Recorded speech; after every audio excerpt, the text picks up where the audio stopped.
একটা কথা আছে, ঢাকে পড়লো কাঠি, পুজো হোক জমজমাটি।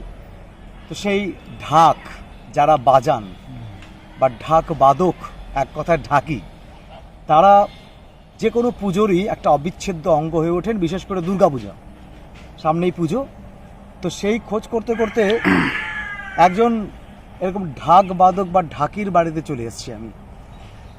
অনেক দূর বাড়িটা আমার বাড়ি থেকে, মোহিতনগর জোরদিঘি, মোহিতনগরের ভেতর দিয়ে রাস্তা দিয়ে জোরদিঘি এসে তার বাড়ির খোঁজ পেয়েছি।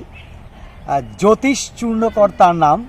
তার বাড়িতে আমি এসেছি তার সঙ্গে দুটো কথা বলবো বলে, কারণ সামনেই দুর্গোৎসব এবং দুর্গোৎসবে ঢাক অবশ্যই লাগবে। চলুন একটু কথা বলি। সবার প্রথমে যেটা জানতে চাইবো, আপনার নাম? জ্যোতিষ চূর্ণকর। জ্যোতিষ চূর্ণকর। বাড়ি? হ্যাঁ। বাড়ির ঠিকানা? বাড়ির ঠিকানা মোহিতনগর জোরদিঘি। মোহিতনগর জোরদিঘি।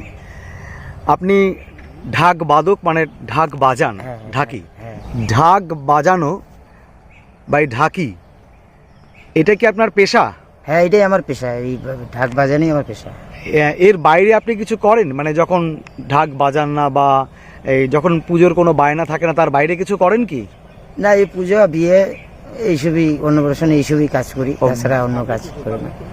অন্য কোনো যদি কাজ পাই তাইগুলো করি, নাহলে তাছাড়া বাদ্যের উপরে, বাজনার উপরে।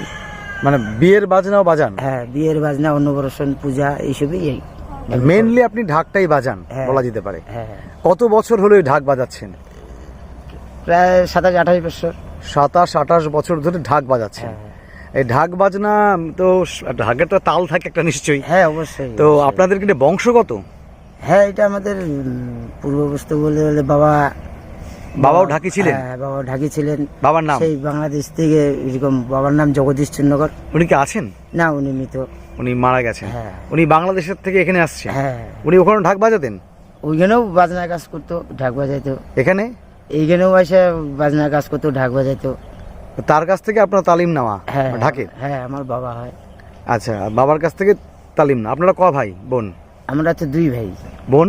বোন নাই। আচ্ছা, 2 ভাই। 2 ভাই কি ঢাক বাজান? হ্যাঁ, 2 ভাই ঢাক বাজাই। আচ্ছা, আপনাদের কি কোনো সংগঠন আছে, মানে ধরুন কোনো ব্যান্ডের নাম বা কিছু আছে, নাকি আপনারা নিজের আলাদা আলাদা করে বাজান? না, ব্যান্ডের নাম নাই, কিন্তু এখন মনে করেন যে অন্য মালিকের সাথে আমি কাজ করি। হ্যাঁ, সেটাই বলছি, মালিকের সাথে হ্যাঁ, কাজ করেন? হ্যাঁ, মালিকের আন্ডারে কাজ করি। সেটা কোথায়? সেটা হচ্ছে দাসপাড়া। দাসপাড়াতেই? আচ্ছা। গণেশ চূর্ণকর। আচ্ছা, গণেশ চূর্ণকর, তার সঙ্গে আপনি বাজাচ্ছেন? হ্যাঁ। আচ্ছা, আর যে কারণে আজকে এখানে এত দূর ছুটে আসা আমার, সেটা হচ্ছে যে সামনেই পুজো। হ্যাঁ। পুজোর বায়না পেয়েছেন? হ্যাঁ, অবশ্য পেয়েছি। আমার বাড়ির সামনে লোকালেই বাজাচ্ছি। লোকালি বাজাচ্ছেন? হ্যাঁ। আর প্রতি বছর পুজোর বাজনা হয়? হ্যাঁ, প্রতি বছর মানে বায়না পান? হ্যাঁ, কম বেশি হয়। এর আগে কোথায় বাজিয়েছেন? এইখানে ফার্ম গেটেই বাজাচ্ছি। ফার্ম গেটে দুর্গা পূজা বাজিয়েছেন? হ্যাঁ, ফার্ম গেট। আর কালী পুজোতেও হয়? কালী পূজা, হ্যাঁ, কালী পূজা আমার এটা টাউনে নিয়ে আছে। আচ্ছা, উকিলপাড়াতে। উকিলপাড়াতে? কোন ক্লাব? এটা বাড়ির পূজা। বাড়ির পূজা, সেখানে আপনি বাজান? হ্যাঁ। ওরা যোগাযোগ করতে এখানে আসে? হ্যাঁ, অবশ্যই।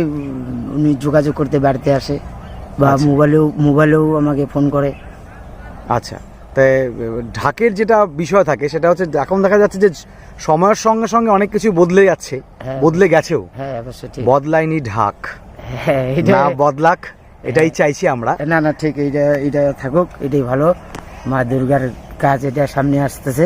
হ্যাঁ, আর ঢাকের বাজনা শুনলে পরে মনের মধ্যে, সকলের, বাচ্চা বুড়ো সকলের মনের মধ্যে মনে হয় যে মা আসছেন বা দুর্গাপূজা চলে এলো। ঠিক, ঠিক, অবশ্যই। হ্যাঁ, তো বাঙালিতে এটাই মেন বড় পূজা।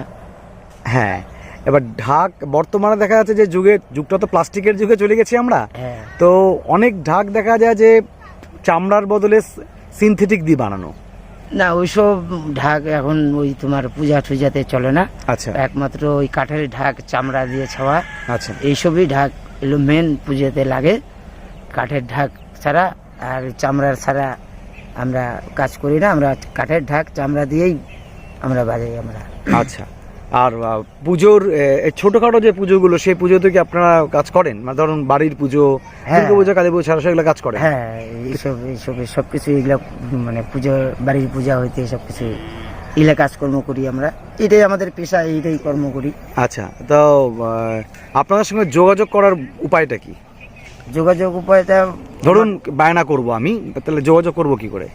ওই জোরদিঘি হলদিবাড়ি মোড়টা আছে, হলদিবাড়ি মোড়ের পাশেই আমার ক্লাব হচ্ছে পল্লী কল্যাণ ক্লাব। আচ্ছা, পল্লী কল্যাণ ক্লাবের সামনে আসে আমার নাম জিজ্ঞেস করলেই পাওয়া যাবে। আমার নাম জ্যোতিষ চন্দ্রকর। আচ্ছা, সেখানে আসলে আপনার সঙ্গে যোগাযোগ করা যাবে। হ্যাঁ। আপনি সোনামুল্লা প্রাথমিক বিদ্যালয়ের যে বার্ষিক সাংস্কৃতিক অনুষ্ঠান রবীন্দ্র ভবনে হয়েছিল, আপনি সেখানেও অংশগ্রহণ করেছিলেন, হ্যাঁ। কেমন লেগেছিল সেটা বলুন। না না, খুব ভালো লেগেছিল ওইটাও। আপনি আমি program মঞ্চে করে ঢাক আসছি। বাজিয়েছিলেন। হ্যাঁ, আরো কয়েকটা করে আসছি টাউন ক্লাবে, আর্ট গ্যালারিতে, ওইখানেও করছি আচ্ছা, কয়েকটা। ওখানেও কাজ করেছেন, হ্যাঁ, আর্ট গ্যালারিতেও কাজ করছি। করেছেন। হ্যাঁ। আচ্ছা।